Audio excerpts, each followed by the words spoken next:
Well, FEMA is still assessing flood damage that has impacted nearly half of Minnesota's 87 counties, but we do know federal money will soon be coming to help. Yesterday, President Joe Biden approved a federal disaster declaration for 22 counties.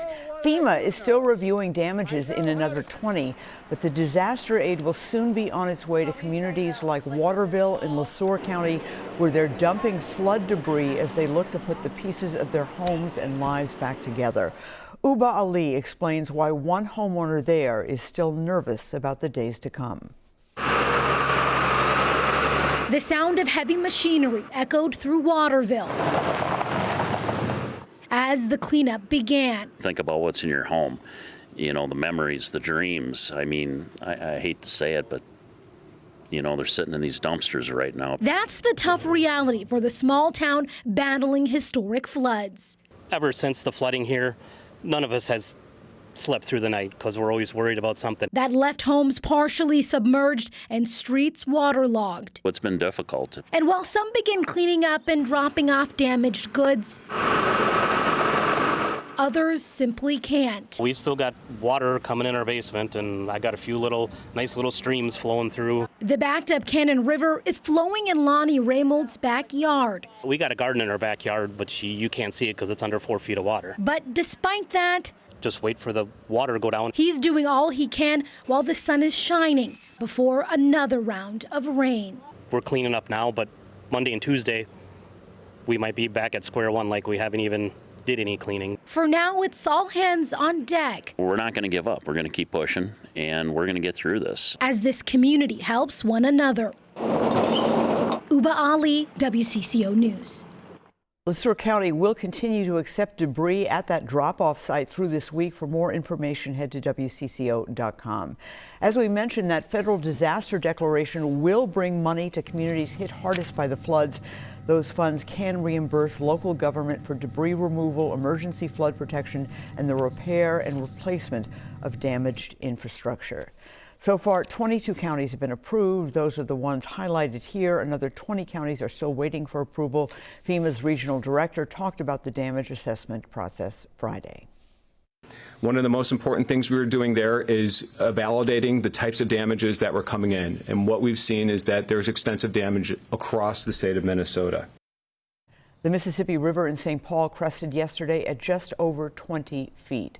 The river is now slowly going down. It's now just under 20 feet. Take a look at the conditions at Harriet Island. Private events at the pavilion are canceled. People came by yesterday to see a playground, parking lot, and more underwater.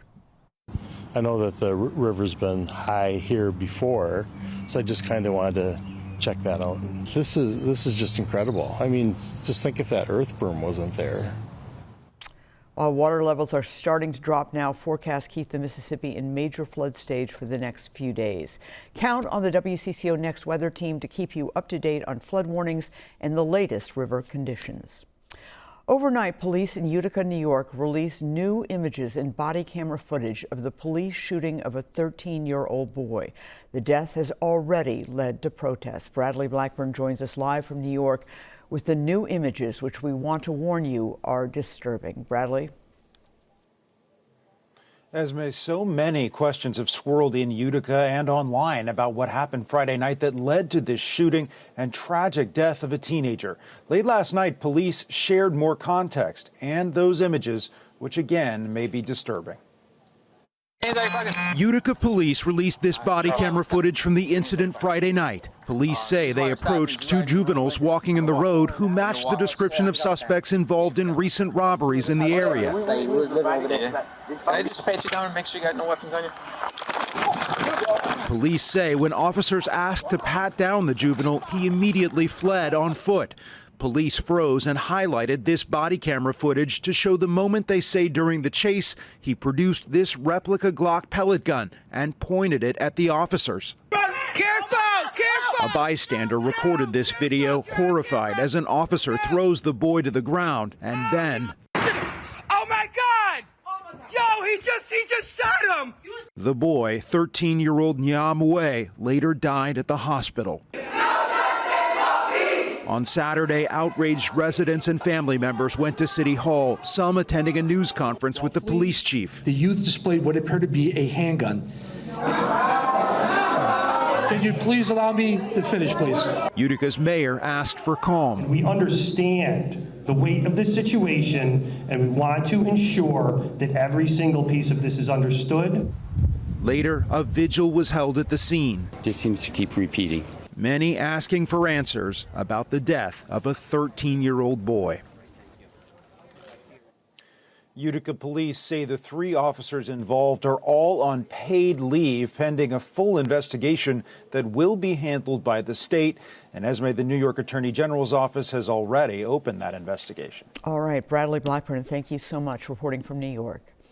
Well, troopers are looking for a driver they say took off from a deadly crash in Eagan. They say it happened here on Highway 55 and Lexington Avenue yesterday afternoon. A state patrol crash report says an SUV ran a red light and hit a car.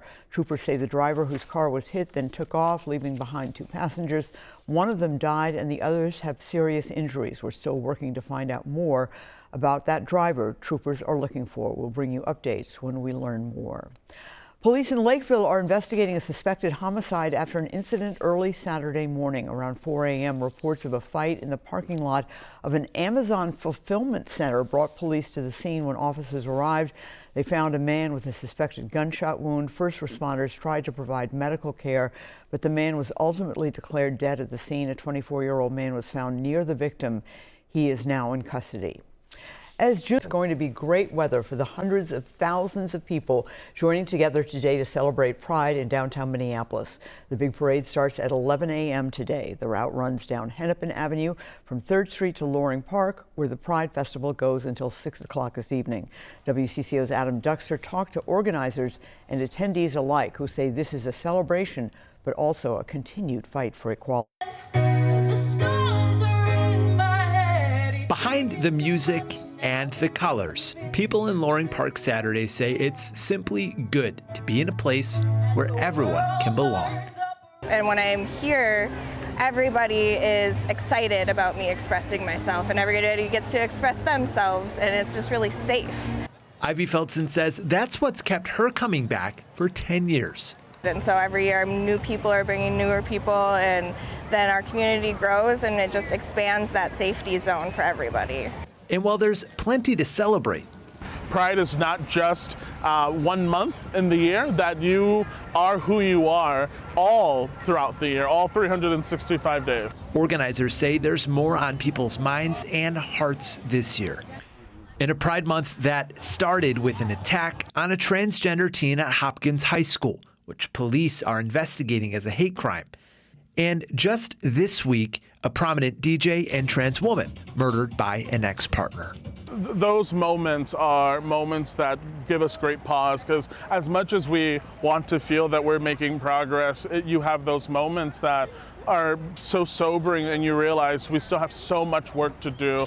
In Loring Park, Adam Duxter, WCCO News.